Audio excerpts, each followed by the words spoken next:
সম্মানিত ভিউয়ার্স, আজকের ভিডিওতে আমি সমন আজমল বাড়ি আপনাদের সকলকে স্বাগত জানাচ্ছি। তো বিএনপি নেতা মোহাম্মদ সালাউদ্দিন আহমেদ বলেছেন যে যারা মূলত পিআর নির্বাচন চাচ্ছে তারা নির্বাচনকে বানচাল করতে চাচ্ছেন। তো চলুন আজকের ভিডিওতে দেখে আসি মোহাম্মদ সালাউদ্দিন কি বলেছেন। পিআর পদ্ধতিতে নির্বাচন আয়োজন করার কোনো বিকল্প নাই। পিআর পদ্ধতি ছাড়া নির্বাচন বাংলার মানুষ গ্রহণ করবে না। এই পিআর নিয়ে আমাদের আরো জোরে সোরে ভাবতে হবে।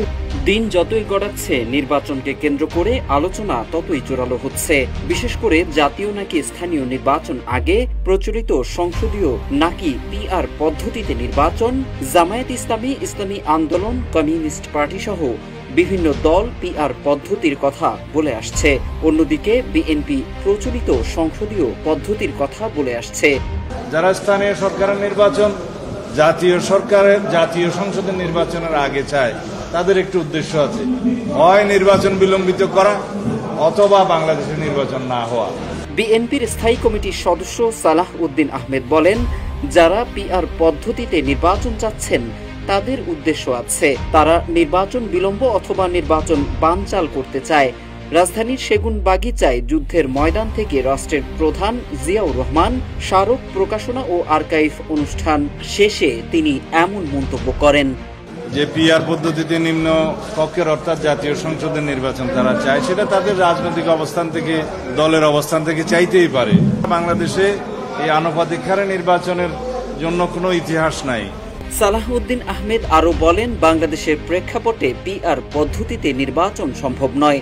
এটিকে তিনি একটি জটিল প্রক্রিয়া বলে অভিহিত করেছেন। বিএনপি জাতীয় নির্বাচনের প্রস্তুতি নিয়ে আগাচ্ছে উল্লেখ করে তিনি বলেন, সরকার দ্রুত নির্বাচনের দিনক্ষণ জানাবেন, স্থানীয় নির্বাচনের জন্য এখন উপযুক্ত সময় নয়। এদিকে ইসলামী আন্দোলনের মহাসমাবেশে যোগ দিয়ে জামায়াতে ইসলামীর সেক্রেটারি জেনারেল মিয়া গোলাম পরোয়ার বলেন, পিআর পদ্ধতি ছাড়া নির্বাচন দেশের মানুষ মেনে নেবে না।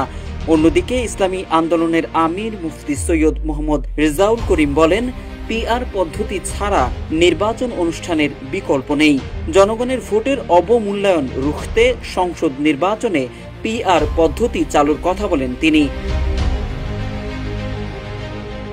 গত ৫ আগস্ট হাসিনা সরকারের পতনের পর বাংলাদেশের রাজনীতিতে ব্যাপক পরিবর্তন আসে।